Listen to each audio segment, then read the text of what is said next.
Okay, hello there. Hello to our senior high school learners. So good afternoon. So it's Tuesday, it's Choose English Day.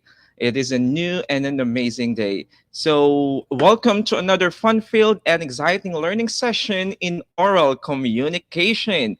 So together, we will learn and win with Tutor Alvin. So this is our pilot episode for quarter two of oral communication in context. So, where are our viewers? Okay, so let us all welcome the second quarter with optimistic hearts and minds. Yeah, and so congratulations for passing the first quarter of oral communication. So, ayan, so we have our students, okay, as well as our oral com teachers from the different SDOs here in the Philippines. So, um, before we begin, so I would like to greet and say good afternoon to all our live viewers in our E2Lie online tutorial session, to our active and participative learners, supportive parents and guardians, and of course to our unstoppable co-educators and administrators, okay, from the Department of Education. So hello, I hope you're doing great. So we're live at DepEd, the Facebook page of DepEd EdTech Unit, and also in the YouTube channel of DepEd EdTech. So, um, as what I've said, this is our first episode for our quarter two. Ayan. So, good afternoon to our viewers sa ating mga early birds. So, Rizonet Bautista, good afternoon. Please mention your name of your schools. Ayan. So, we have also good afternoon to John Carlo Malyari. So, for this quarter, we'll be having 8 episodes with 8 different very exciting topics. So for our first quarter, we'll be talking about the types of communicative strategy. Okay, the types of communicative strategy. So ayan, so hello to our students from Santa Maria National High School, SDO Pampanga. Okay, so hello there, Mark Gabriel, Abigail Sula. Ayan, so good afternoon. So just enjoy our educational show. So our targets for this session is focused on first, we will be identifying the various types of communicative strategies and use acceptable, polite, and meaningful communicative strategies in various communicative situations. So you just have two simple goals, and I do expect that we will all be achieve this objectives or targets. So hello to Ma'am Maricar Tolentino, okay, the oral com teacher of San Matias National High School. Hello, Ma'am Maricar. So I hope our students are enjoying this. We'll learn a lot to this fun-filled learning experience. To Eunice Nicole Malyari, good afternoon. So let's think first. Now, let's have this situation as a brain starter. Due to the pandemic, your family moved back to the province and you needed, okay, to transfer school. You know no one. How would you make friends? Yan, I want to know your answers here. You are a transferee and I hope some of you, okay, experience this one. Is particularly this time of pandemic na nagsi-uwian from the city, pumunta sa mga provinces to maybe to live, okay, to live there. And the effect could be you'll be transferring also school. And on that new school, you know no one. So how would you make friends? Can I know your answer on our comment section? So hello to Dizon Raylin of 12 Gas A1 San Matias National High School. Yan, sa mga students natin from Kaibiga High School. Good afternoon. Saang province ang Kaibiga High School? Will you please let me know para ma-shoutout natin ang inyong province and your division? Okay. On that situation, how would you make friends? Ayan, hello to Sir Marino Dimarukut of Masantol High School. So hello, sir. So happy viewing, and please invite your students and let us all together learn the types of communicative strategy. To Gia Manansala Reyes, good afternoon. Ayan, so Teresa, magandang hapon. Okay, from Caloocan City. Okay, ang Kaibiga High School, tama ba? So, magandang hapon sa inyo lahat. So, based on this situation, how would you make friends? So, according to Marvin, connect to others. Connect to others. Will you please specify or make it more specific? How can we connect with others? Yan. Sabi ni Angela dito sa ating comment section, interact with the people. You have to approach them. Sabi naman ni Jessie. And then according to Princess Nicole, I will make the first move and introduce myself to everyone. Mm-hmm. So Mark Gabriel mentioned here, if I was invited in a birthday party, maybe I can talk to them. Yan, Mark Gabriel, agad birthday party. Okay. Making adjustment. Tama. So, actually, this is a tricky question, okay? For especially though for those who are introvert. Okay, for those introvert, so I know our student viewers, okay, you are processing this question. So, well, maybe we can start the conversation by asking a question, right? So, there are some instances that we might stutter or even hesitate to say something. Um, but asking for help could start up a good topic to talk about, right? So, yeah, introducing yourself, that's a good beginner, okay, on how can you make friends and start the conversation. So for so that means you have different strategies on how to begin a conversation. So we'll be talking about now the different communicative strategies. And what are these? Okay, what are the different strategies that we can use in beginning, in developing, and even in ending a conversation or communication? So, tutok kayo, pag-uusapan natin yan dito sa ating lesson, which will be about the communicative strategies. So, but first, what are communicative strategies? So these are plans, means, or ways of sharing information which are adopted to achieve a particular social, political, psychological, or linguistic purpose. So communicative strategies are plans, ways, or means on how can we give information. Because as much as we want communication to be successful, okay, to be purposive, to be interesting. And how to make that? By employing various strategies in communication. So, are you excited to learn one by one, okay, to get to know what these communicative strategies?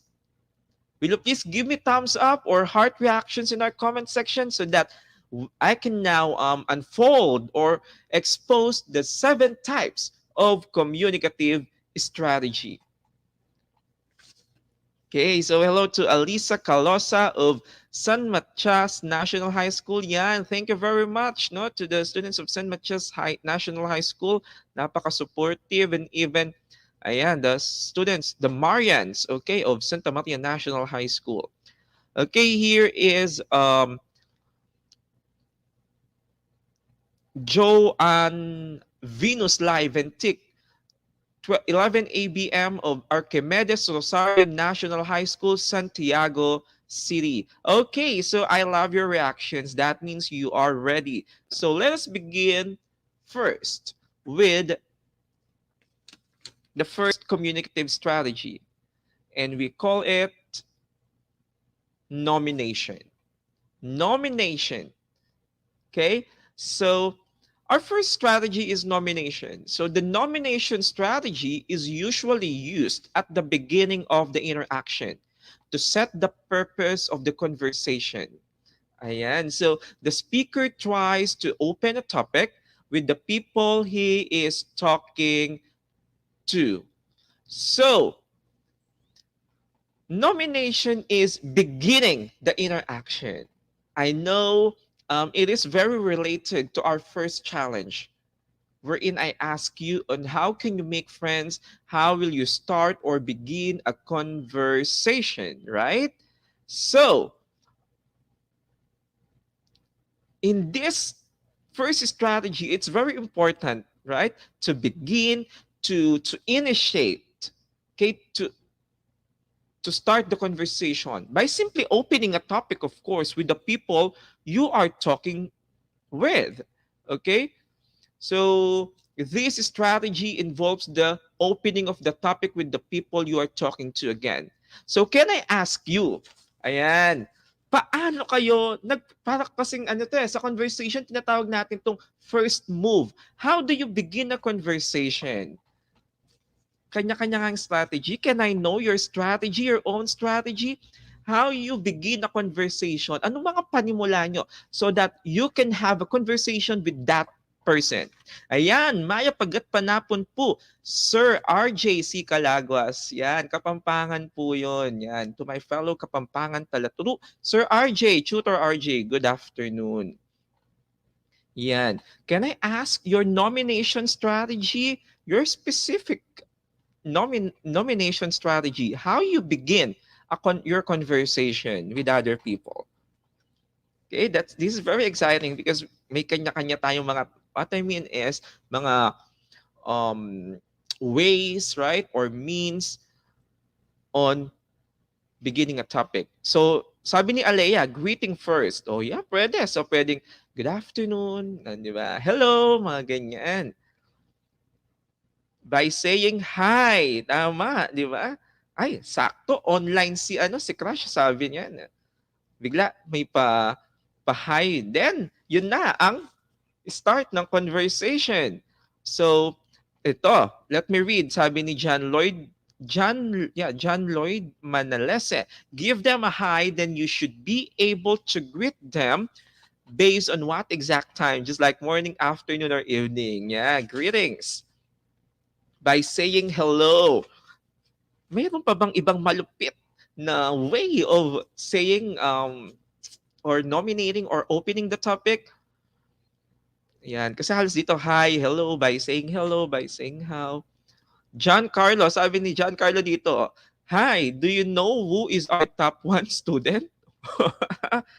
May halong ano yon, may halong pride, right? By giving compliment, smile. Gaano ka-powerful ang smile to open a conversation? So you mean when you um when you met each other, so giving smile, something like that, and yun na ang umpisa. How was your day? Yeah, Jermaine, that's right. Smile, then say hi or hello. So there are a lot of ways how we can open a conversation. So example here is mga specific lines, no? Good morning, class. How are you today? So that's the beginning of the conversation, and tuloy-tuloy na ang conversation, di ba? And you can use also questions in opening conversation. Is it raining in your area? Okay. O, ayan, gossip. Right? How was your day? No, mga patanong. Okay. Yan, may mga iba 'no, mahilig sa pagtatanong. Minsan nga wala namang sense yung tanong para lang makausap yung taong gustong makausap. So we'll begin it with a question, right? So you have to you have to make sure, no, as you see, these examples are used when we want to start a conversation, or the first thing we say when we want to interact with someone. Ayan. Sir Marino Di Marukot, using by non-verbal communication like smiling with them and sabay kindat. Wow, yeah, that's nice. Pwede, di ba? Smile daw, sabi ni Sir Marino, and then kikindat. Yeah, it communicates something. So, pwede nang start ng conversation. Thank you, thank you. Pwede rin sabi ni Gia, hey, may chika ako sa'yo, bilis. Pwedeng-pwede yan. At tignan ko lang kung hindi sila magiging interested sa iyong chika. So now, that is nomination. I hope nomination is clear. Moving on to our second strategy, ayan, this is restriction. Is used in constraining the reaction or response within a defined set of categories. This is useful when narrowing down a listener's response to an expected set of answers. Restriction. Yan. Go, go, go, Sir Alvin Lim. Thank you. Tutor Jerry, go, go, go din later. So, is used in constraining, etong restriction, restricted, limited, narrowing it down. Remember those keywords. Have you ever tried or have you ever experienced in a conversation you are somewhat restricted, limited? There are some standards, there are rules. Okay? In when you are talking or communicating with your friends, with in the school, outside the school, at your home, with your peers. So we are setting some standards, okay? Rules in conversation. And we call them restriction. We call them restriction. Okay? Lalo na if we are going off topic. Okay? So to prevent that, we are restricting. We are doing something. And we call that restriction. Because we want the communicators, okay, in the conversation to I mean to be guided by certain rules or standards in the communication process. Let me give you some examples here. So we will have 30 minutes of online discussion regarding the topic on pandemic and mental health. Okay, what is the restrictive or the restriction strategy used here? Again, I'll be reading the example. We will have 30 minutes of online discussion regarding the topic on pandemic and mental health. An additional 10 minutes will be allotted for your questions and related concerns. On what aspect na restricted or limited ang conversation in our example? Ayan, sabi ni John Lloyd Manalese, sa debate po, may mga restrictions, tama. Because we cannot talk no simultaneously. So there are some restrictive rules, right, or guidelines that we need to follow. Yeah, that's right. Joanne got it. Joanne Venus Live Ventic that time. So restricted of by the time given to us. So that is restriction. And there are a lot of ways on how we can give restriction on a on a conversation. On a conversation. Maliban sa time, marami pa. Okay? Will you please give me yung mga ginagawa niyong restriction when you are talking? Kahit kanino man, with your partner, kung meron man, di ba? Sana all, right? With your family, with your teacher. What are the some limitations or restrictions you are following when you are talking with different people? I guess there are a lot. There are a lot. Because when we are communicating, we are guided by certain standards, right? Ayan, sabi ni Adrian Alvarez, the time. But aside from time, what are the other limitations that could delimit you in the conversation? Mm-hmm. Ayan, sabi dito, when we're having Okay, a friendly bonding, bawal ang cellphone. Yeah, that's one. Pwedeng restriction yon, right? So because you want to focus on friendly talk. So because somewhat cellphone could distract your conversation. So kapag ganun, nagsaset ka ng mga bawal, hindi bawal, that we call that restriction. Yan, sabi ni Jesse James, 8 p.m. sharp, bebe time. Mm-mm. Yan, the words na gagamitin, tama ha. So, nasa restrictions lahat yan. Yan, by using po and opo and according to the level of profession. So, moving on to the third strategy is the turn taking. Turn taking. Turn taking is used to establish and sustain a productive conversation. So, turn taking is recognizing when and how to speak when it is one's turn. So, hindi lang ako makapag-move on dun sa restrictions because may mga sumasagot pa dito. Let me read it first. So, balik tayo sa restriction. So, ayan, by not saying bad words to elders, words that harmful to others, don't saying bad word, using polite words, sabi ni Carla, and don't curse, give way for those people who wants to say something. Ayan, 100 na ang grade mo sa oral. Yeah, tama. That's possible. Why not? Okay, so moving on to turn taking. Nabasa ko dito, according to John Carlo Malyari, giving way for those who want to say something. That is right. So, turn taking, so it requires, right, each speaker to wait for the others to complete their turn talking. So this strategy can be used to avoid participants talking over one another that may cause conflicts, di ba? Nakakairita ang sabay-sabay na nagsasalita. So, a strategy is to give each other a turn to speak para maging peaceful and harmonious ang communication.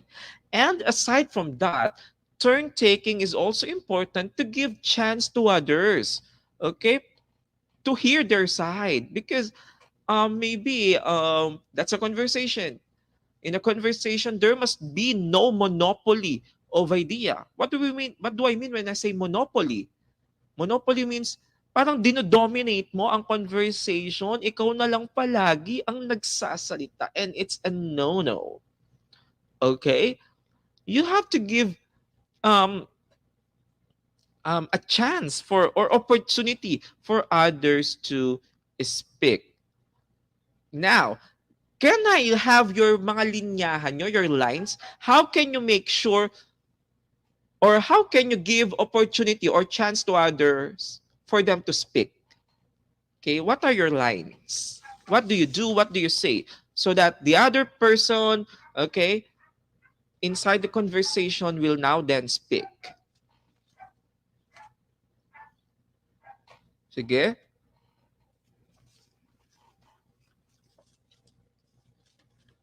So, sabi ni Jesse James dito, pag may nagsasalita, wag munang sumabay. Tama, tama. That's correct. That's correct. Mm-hmm. How about the others? How do you give, okay, the yan, sabi ni Joneth Balubar, now, it's your turn to ask questions. Yan, napakagandang strategy nun. So sila na magsasalita. Carla, what is your opinion? That's correct. Ito, pakinggan natin itong sinabi ni Danielle Trinidad. Salita ka naman, mapapanis laway mo niyan. Di ba? Ayan. So, Giancarlo, ask them what their thoughts about your topic. So, it's your time to shine, sabi ni Marvin. So, Nicole, ayan, pakinggan nyo, basahin nyo itong kay Nicole Abestado. O, tapos na ako mag-chismis. Ikaw naman, spill the thesis. What do you think? Di ba? Guys, wait siya muna ang pag-anuhin natin. May idea siya na maibibigay. Galing, galing nyo talaga. It's your time to shine. Ayan. Time to shine. Di ba? Parang sila ata yun ng Mobile Legend. Nice observation. Ayan. And marami pang iba. Marami pang iba. Hello po sa ating, I think the director, I don't know if may ability siya or na tanggalin itong ating, I don't know, itong nagko-comment who keep on copy-pasting some comments here. Jennifer Giffer, sa backstage natin, baka pwede nating ano, kasi natatabunan yung mga comments ng mga students natin. Okay? So, thank you. Baka pwede siyang i-remove. Now, Gia Manansala, hindi naman masamang magbigay ng opinion. Kaya push na yan, Bes. It's your turn na. Diba? Nakaka-motivate ang inyong mga turn-taking strategy. So, at least, now you now know what is turn-taking. So, example, since we're in the online, no, I know you're used to Google Meet. Okay? You're used to in using Google Meet. So, makabago tong example ko. If you want to say something, you will be clicking the raise hand button. Okay? And can I please add something to the discussion? And you'll be now it's your turn to speak. Ayan, sabi ni Brian, kayo naman, marami na akong tong. So, yan, a lot of strategies to turn taking. Next tayo. Number 4, or the fourth strategy, communicative strategy, is topic control. Is a communicative strategy used in keeping the conversation going by asking questions that require a response from the listener.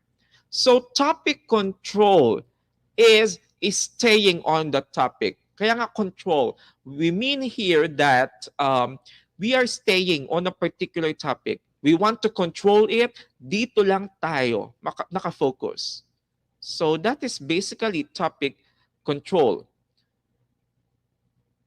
Or shall I say, there are, in the topic control, it also allows, okay, the other participant to take turns, contribute ideas, and continue the conversation. Because in the topic control, the idea here is we want the topic, okay, to be, to continue to flow, okay, the ideas of the communicators to flow.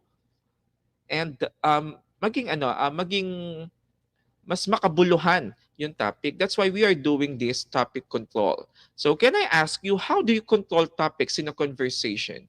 How do you control topics in a conversation? So I want to read my example here. So, ayan. Example, Arlene is my student and I'll be saying this to her. That was an excellent point, Arlene. How about the rest of the class? You may put your responses on the Jamboard link found on the chat box, or you may simply click the raise hand button and share your thoughts. Probably this is my strategy so that the conversation will flow smoothly, okay, will flow easily, and hindi siya papatid-patid. At we'll never be changing topic. So according to Jesse James, let's go back to the topic. Yeah. So that is topic control. So in the topic control is achieved collaboratively, regardless of the formality or informality of the context. So this means when the topic is initiated, it should be collectively developed by avoiding unnecessary interruptions, no interruptions, and topic shifts. So you can actively involve in the conversation without overly dominating it by using minimal responses. Okay, ako kapag, halimbawa, yung kausap ko para ituloy-tuloy niya yung sinasabi niya, all right? So I am saying yes, yeah, and also nodding. Okay, ayan. So that the person whom we are talking with will continue, will go on, and the topic will be, and the conversation is controlled. So those are some strategies, diba? By nodding, by saying go on, okay, and even yes. So strategy ito, just maging tuloy-tuloy lang, okay, ang ating conversation, and we call this topic control. And going to the fifth strategy, kabaligtaran, okay, the opposite of topic control, which is topic shifting. So the topic shifting is defined as introducing a new topic followed by the continuation of that topic. So, topic control, we want the topic to stay there, okay? The conversation to smoothly flow. But in the topic shift, there are times that we need to move from one topic to another. And can I know those reasons why there is on our daily conversation, why do we need to shift topics? Okay? Why? So I'll be reading your responses in our comment section. So topic shifting is a strategy that works best when there is a follow through so that a new topic continues to be discussed, right? So when shifting from one topic to another, you must be very intuitive. You have to make sure that the previous topic was nurtured enough to generate adequate views. Sige, can I have the others? So, hello to RJ Dayag of from Angadanan West District. So, hashtag Arbilin Angadan, hashtag Empowering Mind Future Building. So, good afternoon.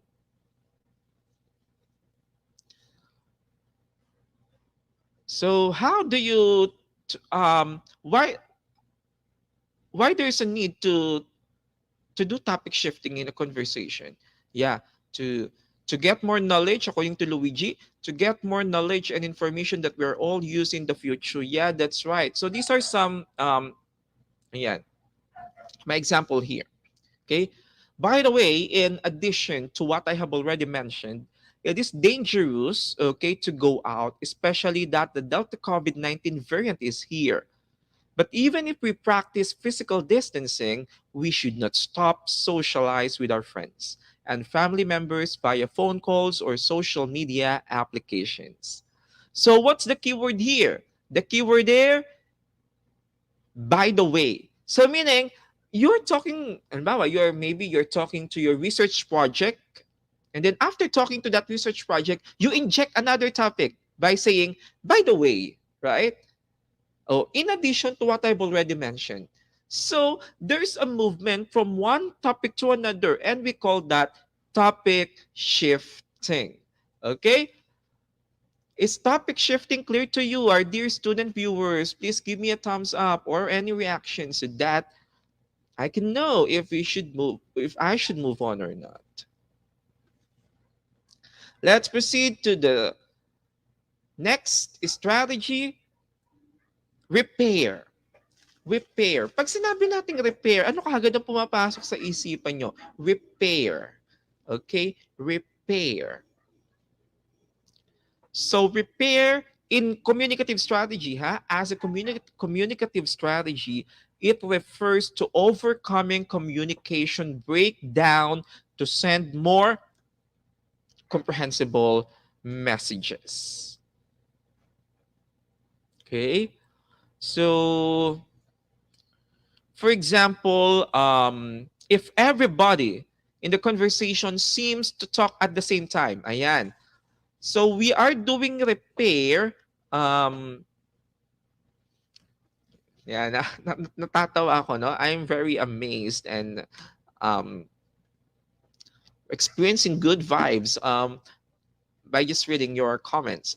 Thank you. Pag-aayos, sabi ni Luigi. Yeah. Bakit? Pwede bang gumulo ang communication? Bakit kailangan may pag-aayos? Yeah, that's right. So, yan, hello to Nathaniel. Okay, Marilia. So, good afternoon. Happy viewing. So, repair. So, this is solving communication problem. Why there are communication problems again? Because of why there are miscommunication, why communication breakdown happens. Because of what? Because of barriers, right? Because of some uncontrollable and controllable barriers. So repair will go here when you're experiencing problem in communication. Like for example, if everybody in the conversation seems to talk at the same time. Yan. So lahat nagsasalita. Oh, that's problematic. You need to do something. You need to do some repair. And what repair strategy can you suggest on that situation? Everyone in the conversation is talking simultaneously. Okay? They seem to talk at the same time. So how can you repair that? How can you solve that? How? By giving way and appreciate others' initiative to set the conversation back to its topic. Okay, you may say, can we talk one at a time, please? Something like that. Diba? Okay? Isa-isa lang po dapat. Tama, sabi ni John Lloyd. Okay? So, repair is basically solving a problem, solving a communication problem. When there's a problem in the communication, kapag inatake tayo ng barrier, and you need to do something. At ang tawag doon in solving that problem, that communication problem is repair. So, be be good, okay? Be excellent in repairing communicative or in repairing communication. So that maging tuloy-tuloy ang ating conversation. So, and the last strategy, class, we're on the last. This is termination. Since this is the last, maybe this is also the last part of the conversation. And we call this strategy termination. Okay, in the workplace, pag sinabihan ka na, you're terminated. Diba? Or have you watched the movie The Terminator? Okay, what is the idea? Okay, what's the idea which is common on those two things? So what is termination? So what is termination? So it refers to the use of, it could be verbal and non-verbal, or it could be both. Okay, for what reason? For what reason? To end the conversation. To end the conversation.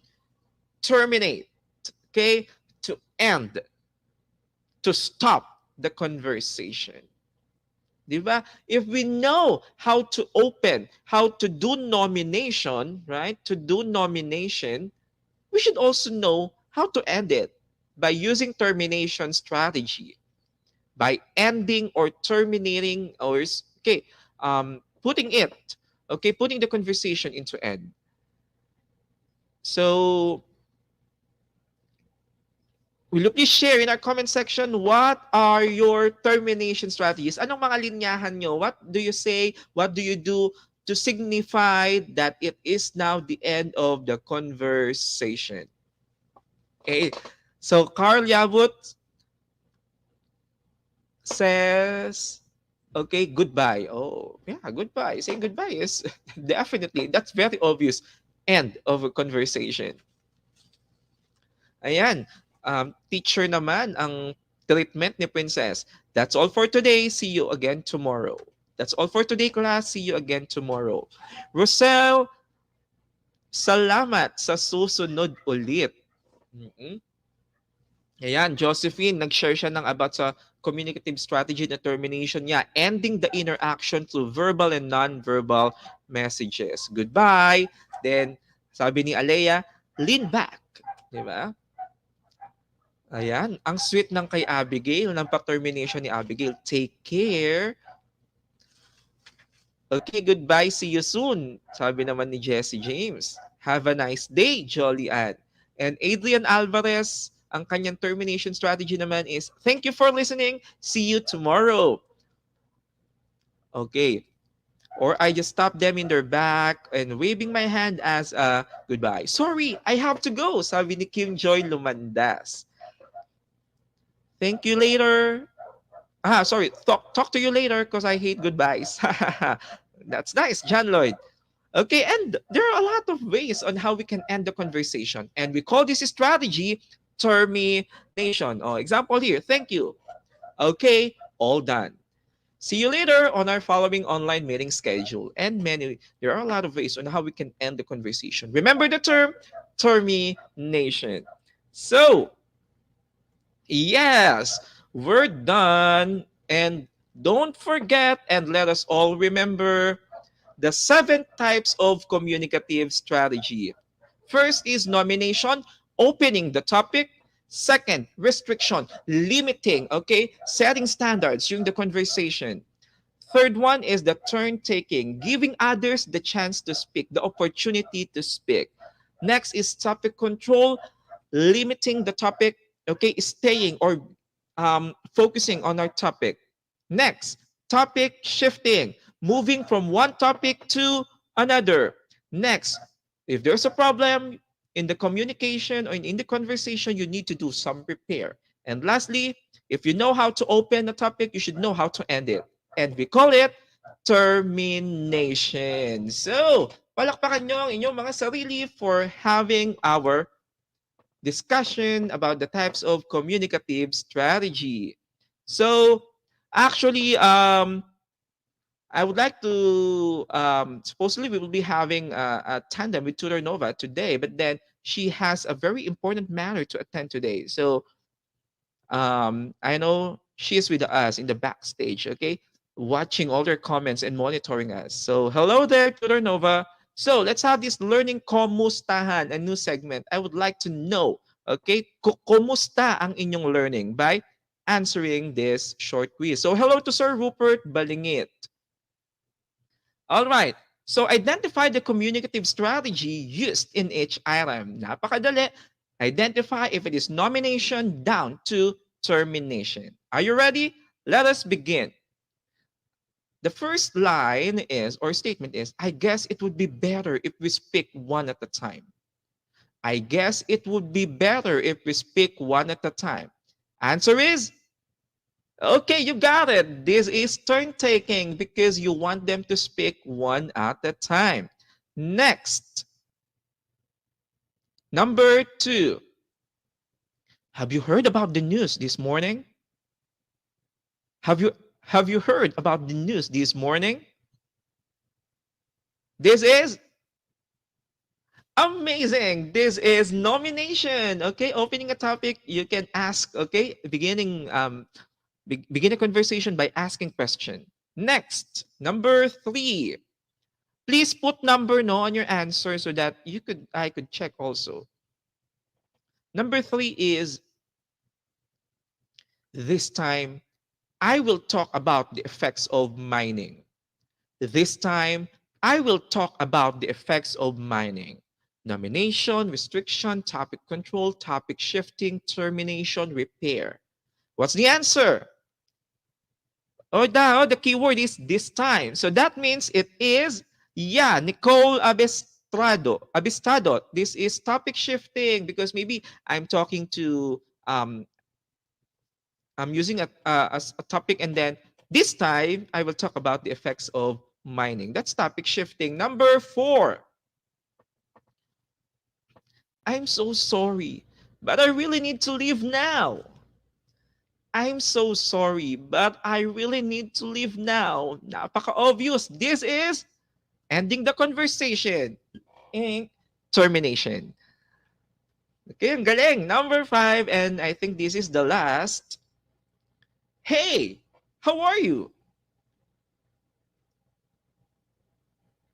Hey, how are you?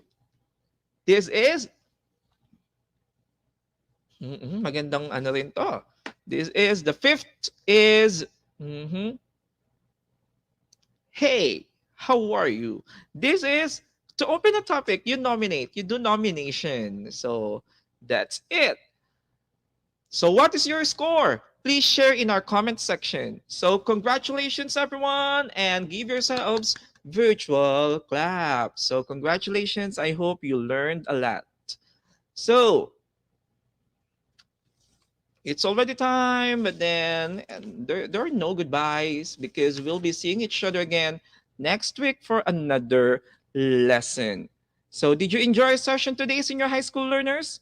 I do hope that you learned a lot from your learning adventures. So please tune in again next week.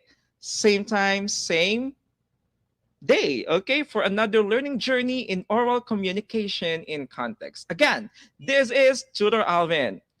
Always remember to be the best in oral communication in context. Till then, happy learning!